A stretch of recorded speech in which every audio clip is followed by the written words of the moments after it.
Good evening all and welcome to another video on All How the Ale. It's Friday night, which means it's alcohol free night. And the beer we're going for tonight hails from Norway. It's from Lervig. It's this one. It is No Worries. And it's the mango variant thereof. There's not an awful lot of information on the can apart from the ingredients, which are water, barley, wheat, hops, natural flavour and yeast. And I picked this one up from the House of Trembling Madness. It cost me a whole £1.99. Let's see how good it is, shall we? Let's get it out into a glass and see what we think. So we're going to pour today into my small beer co glass. And the pour is pale, very pale, subtle haze. Not going to go all the way. Leave it there. What we got? Yeah, we've got a subtle haze. We've got a lot of sediment. Lot of sediment and inclusions in that one. See if you can spot that up close. Probably not with my hand there, but yeah, I can see them on my little side screen. Lots of inclusions, bits of something. Bits of something. Sediment indeed. Anyway, pale, slightly hazy, reasonably tight white head. That should be in a glass. Apart from the inclusions, it looks all right. Never a good start. Anyway, let's have a whiff.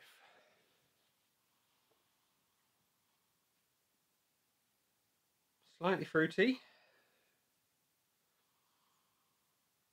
Slightly sweet. Mango is one of those aromas that you can normally pick up quite heavily. But behind this one there's a creaminess.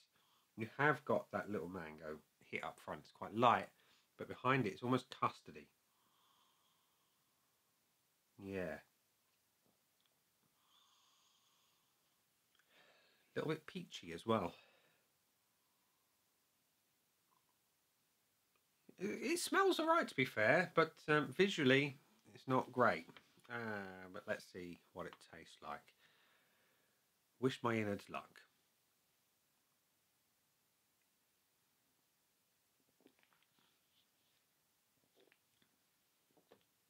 Body's decent, medium weight, good carbonation. It's quite vibrant.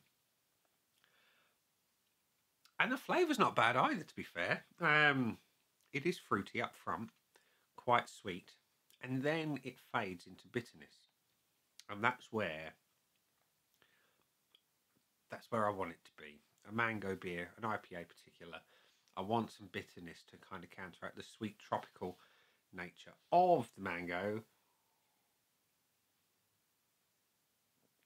Nice and hoppy. Good balance of flavour. A little bit dry in the mouth as well as you head towards that finish, which is fruity, slightly pithy. And I like that. I do. I keep looking at the beer and I keep looking at the inclusions. Those I'm not a fan of. I'm going to be honest. It looks like I've dredged this up from a pond, I'm going to be honest. Visually, not impressive, but flavour-wise, not too bad.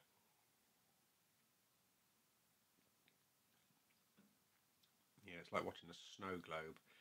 It's quite distracting, really. Anyway, scoreboard of joy time, I think, for this one. I'm going to cut that one fairly short. It's currently void of anything, apart from the categories.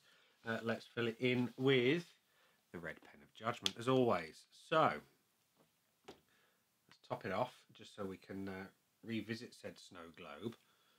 And this beer has been sitting in the fridge since it arrived, which is quite some time ago now. So it's not like it's been disturbed. And there you go. It's a snow globe. It's just have visions of the first time I watched American Pie. I don't need to say any more. Visually, it's depressing, and I cannot give it the full points because when I'm looking at a beer, I want it to appeal. It doesn't. The colour I do like, apart from the inclusions. The head I like. I'm going to give it something. I'm going to give it a token registration of points for the visuals. I'm going to give it the 0.25. The aroma is quite different to the taste. The aroma is quite sweet and fruity and creamy. I like it, but it doesn't smell like it tastes. Smells really good though. I'm going to give it a point for that. The body, again, I like it. Good carbonation, quite vibrant. Excuse me, medium weight, and an overall nice mouthfeel. Cannot fault that. And the same with the taste, really. I can't really fault it. If anything, I'd like a little bit more of the mango. It has some mango flavour. It just needs a little bit more.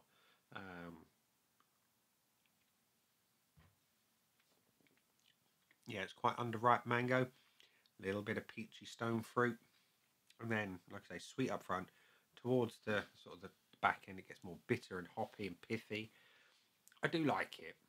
I do. I just want more mango. So I'm going to give it the 0.75. And the finish, again, for a beer of this style, it's quite fitting. It's hoppy. It's pretty long.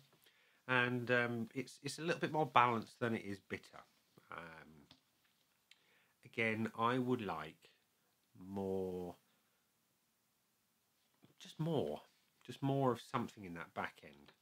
Again, I'm going to give it the 0.75. I still like it. It just needs more. So what have we got there? 1, 2, 3 and 3/4 out of 5, which means it's not eligible for the full bonus. But would I buy it again? On the evidence of this can, on terms of the flavour, yes, I would. Visually, no, I wouldn't. So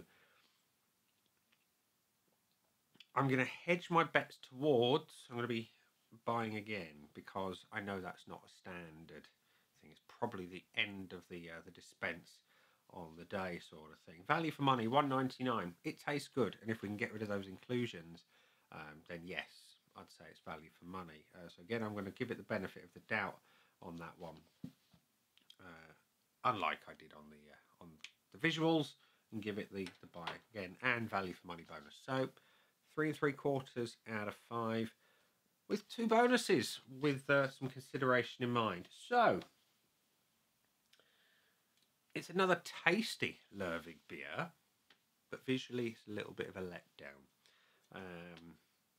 If you like them slightly mangoey with a little hint of peach and a good balance of sweet versus bitter, it's probably a beer you should try. Yeah, we'll leave it there and say that's been the beer. I've been me. Those down there are the buttons. You know exactly what to do with them by now. You've got your like, comment, dislike, and subscribe. Choose any combination of them as you wish. And I'll see you again soon for another one. Bye for now.